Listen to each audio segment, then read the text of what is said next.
So, dito sa tutorial, pakita ko yung, wait lang.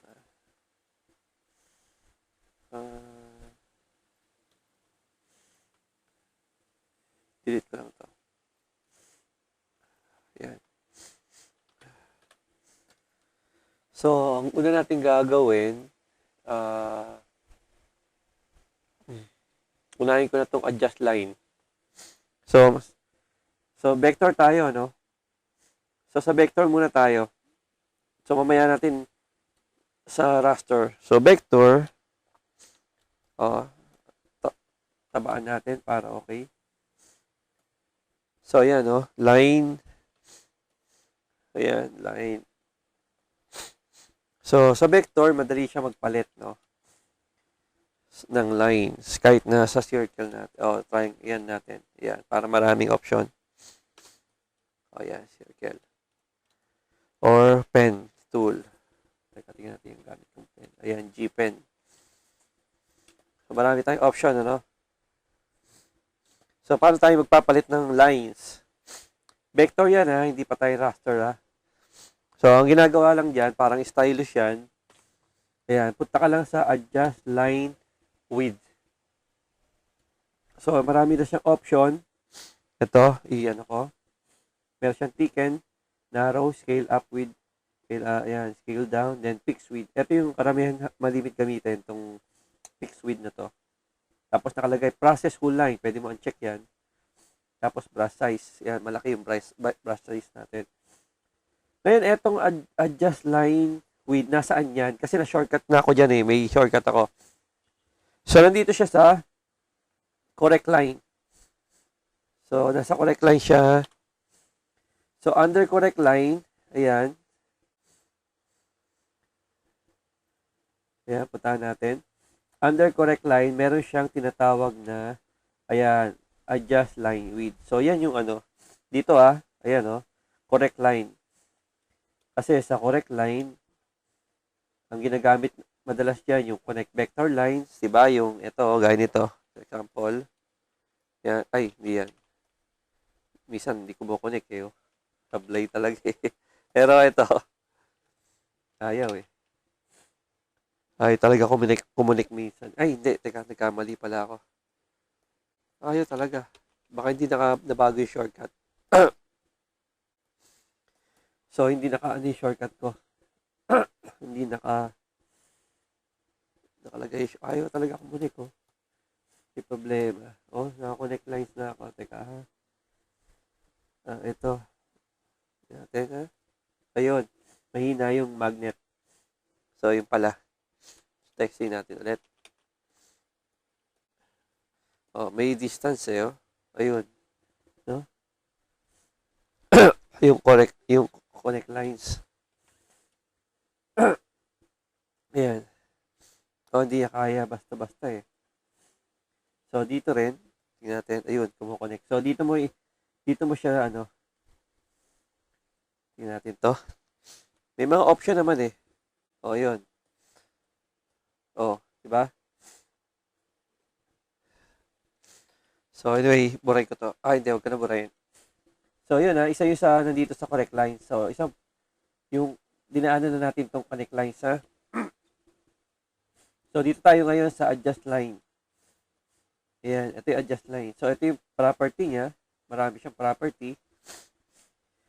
So, madali lang. Vector to, So, kung gusto mong palitan lahat yan, halimbawa, gawin natin siyang 4. Yan. So, yan. Yan na kaagad. Tingnan mo. So, isang haguran lang na pagiging 4 na siya lahat. Diba? Ayan. Halimbawa, kung gusto mo lang gawin, makapal tong isa. Ayan. Yun lang. Yun. So, marami siyang option. Ito lang. Dito mo laruin. Process whole line yan. Kasi kung hindi naka-check yan, sample, ayun lang. Diba? Kasi nga, hindi niya pinaprocess yung whole line. Kung ano lang tamaan ng brush mo. Diba? So, check mo para pantay lahat. Tapos, ito namang thicken, parang thick and thin naman to. Gawa tayo kunyari ng ito. Ay, sige, ito na. Thicken tayo. Mahina. Mahina, Gawin natin 10. O, yun, no? Nakita mo. Kaso, sobrang lakas, ano? So, ikaw magtitimpla. Gawin natin 4. Ayun, no? Masyadong malakas, no? Ay, taba ng linya. Ayan. So, tikan natin, ha? Nadamay. Dapat na talaga. Ay, teka pala eh. Naka-check pala yun. Ayun. So, kaya nadadamay pala. Naka-check pala yun. Diba? Kaya kung gusto mo lang yung gitna lang yung itik and tin mo, sample, yung gitna lang, ay, yun. Tingnan mo to ha, process full line. Dapat hindi naka-check kung gusto mo tick and tin lang dito banda sa part na yon, diba? Same din dito. Halimbawa, gusto narrow. Meron na siyang ano dito, scale up oh. May mga option din. Down. Ayun oh. Diba? Ayun oh. Gilid lang. Ganun. So, kung gusto mong tick and tin, timplahin mo na lang dito. So, ganun lang mag-adjust. Ganyan lang mag-adjust. So, narrow. Nasa narrow tayo. So, ito pala. Ayun oh. Kung dito na manipis. Yun. Dito. Ganun lang. Fix naman. Diba, gusto mo ay 0.4. 4 siya. Ayun. 4 yung, ayan oh. Daanan mo lahat, magiging 4 siya. Ngayon, kung process full line, gawin natin, ay, 3.4 lang pala to. Gawin natin mga 20. O, yun. Yun. Diba? So, dito ka na maglalaro. Adjust line width. So, nasan siya? Nandito siya sa correct line. So, ang katabi niya, itong mga to. Nandito yung connect vector, yung kanina pinakita natin. Ayan, di ba? O. Nandiyan yung, ayun, kumukonect na siya. Then, dami nito. Pero, yun lang naman, ito yung mga ibang ginagawa lang eh. Ginagamit. So, ito lang talaga yung ginagamit natin dyan. So, adjust line width. Punta ka lang sa tool property. Next natin yung isa, yung sinasabi mo, yung una mong tanong. Ang una mong tanong, makapalay niya pag nag-raster. Actually, alam mo, ang problema sa raster, hindi siya nababago, yung line. Unless, baguhin mo muna siya sa vector. Sample lang, di ba? So, ito ha. Okay yan. Tapaan pa natin.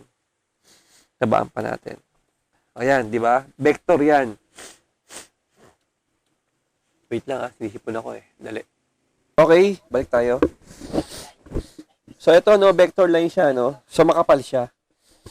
Ngayon, kung i-convert kasi natin siya sa raster, meron dito, ito, convert layer, no?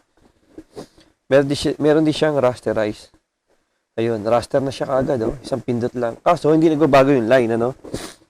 Ang problema sa raster kasi, ang problema niyan, kung mo raster siya, sa salitang raster, alam mo naman ng raster kahit saan eh, di ba?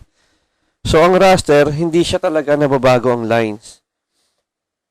Bakit paano ko sabi? Punta tayo ngayon doon sa kanina, yung tick lines kita mo naka-off. Naka-off siya Wala Kasi ang raster, hindi nagbabago ang line. Hindi siya na-modify. Gaya nung vector. Kaya nga vector diba sa mga Toon Boom sa ibang software, nababago Pero dito, i-convert ulit natin. Kita mo, ibabalik natin sa vector Ito right click mo lang yung layer mismo. Right click, ayan So, babalik natin siya sa vector. Tingnan mo. Punta mo tayo settings, wala, di ba? So, raster to vector. Ayan, vector settings. Ayan, naka-wiki pa nga pabalik sa vector. Export all in black. Tingnan natin. Okay. Yan, binector ko ulit. So, makapapansin mo, na-open siya. Kaso kita mo yung result. Iba na. Yan na siya. Pero kung tutusin, como vector nga siya. Tingnan mo como vector siya. Ito. Nababago siya. Kaso nga lang, mapapansin mo, walang laman yung loob. Yun ang parang kakaiba. O yan, o. Naging ano siya, outline. Galing siya dito sa raster. Ngayon, dinuplicate niya yan kasi nga ang option natin, keep original di ba? Kaya dinuplicate niya muna. Kaya titingnan natin, punta tayo ulit sa vector. So, wala namang ibang option dyan. Di ba? Vector, include white in conversion. Tingnan natin. Correction, maximum, okay lang. Ayun yun yung kung gaano kataba. Ba, gawin natin saan malaki? 10.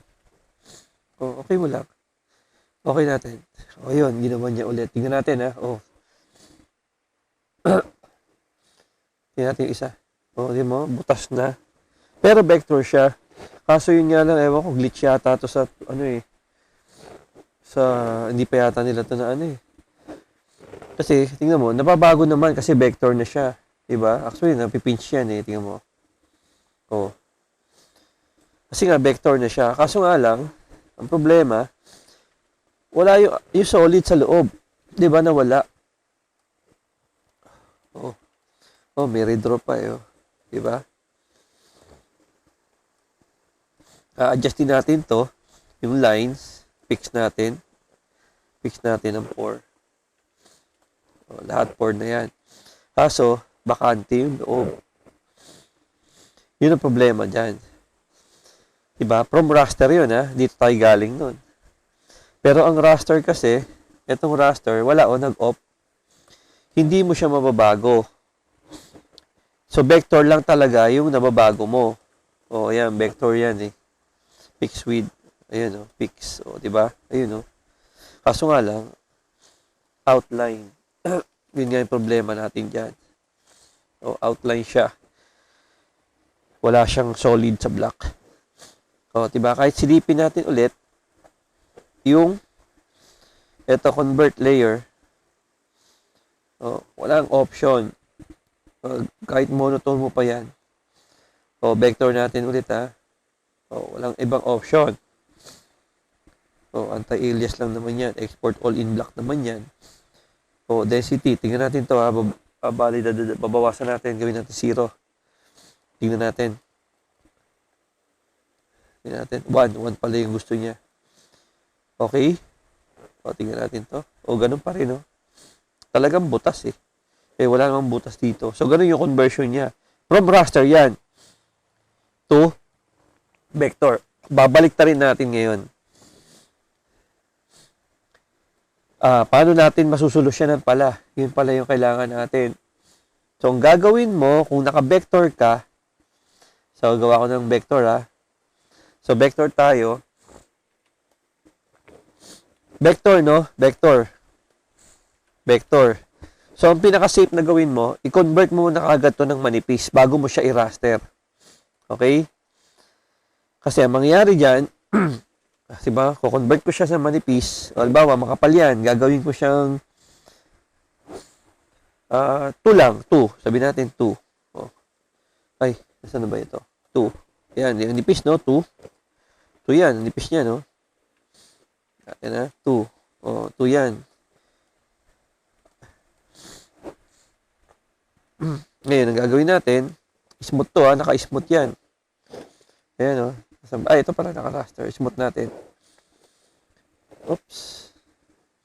Nandun pala ako shadow. Ayan, Ayan, naka-smooth. Convert natin. Ayan, 2. Saka mo siya i-convert ngayon sa raster.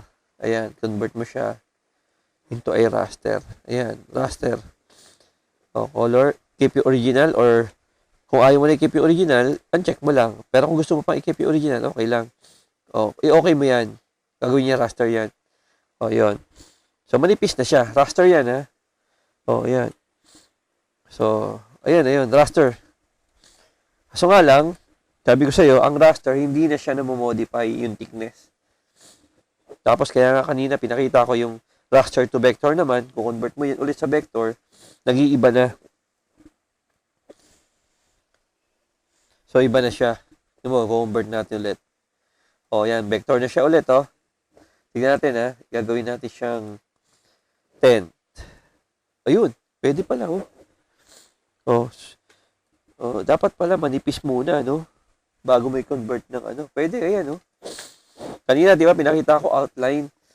O, tabaan pa natin. O, ito na pala yung solusyon. O, ayan, no? Galing tayo dito, sa manipis na raster, binalik natin sa vector. Ayan. So, nabalik natin siya. So, ulitin ulit natin. Ayan, ha? Ninipisan ulit natin. Gawin natin siyang 3. Ayan, 3. Kasi raster na siya, eh. O, naka-3 na ako ngayon. Saka mo siya tama, vector na pala, I mean. Saka mo siya ibalik sa raster ulit.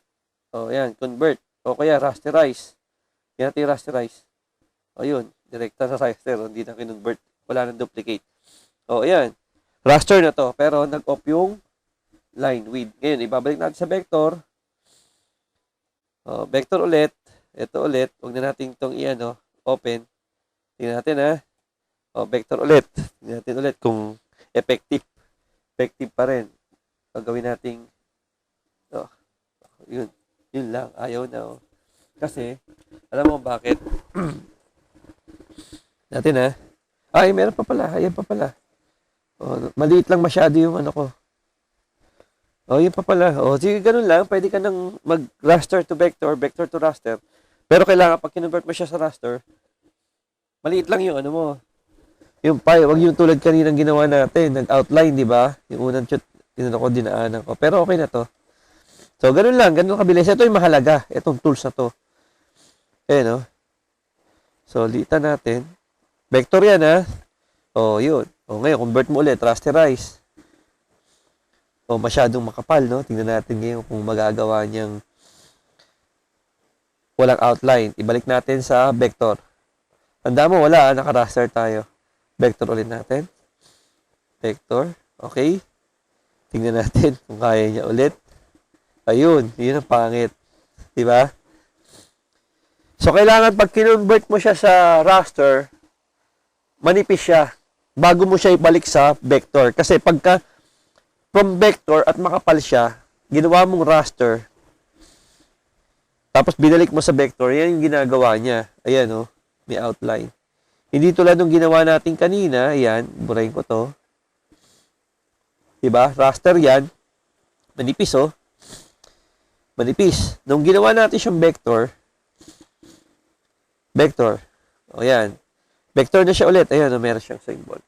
Kung manipis na siya, nung ginawa natin siyang vector, manipis siya. So, pag kinapalan natin, maayos pa rin. Diba? Kahit kapalan pa natin. Pero pag ganyan kakapal, ginawa mong raster, tapos binalik mo sa vector, yun na nga, may outline lang siya. So, ganun lang, no? So, from vector, nipisan mo, sabi mo, gusto mo manipis, anong point gusto mo, bahala ka na dyan, 3. 3. Manipis na. Gawin mo siyang rasterize or convert layer, dalawa yan, to raster. Pero pwede na yung rasterize kung hindi ka naman, rasterize, raster na siya. Then, kung ibabalik mo, vector layer, ayan, okay mo lang, vector na yan, ayun, then, namamanipulate mo ulit yung thickness. Ganun lang kasimple, okay? Sige, pa-push.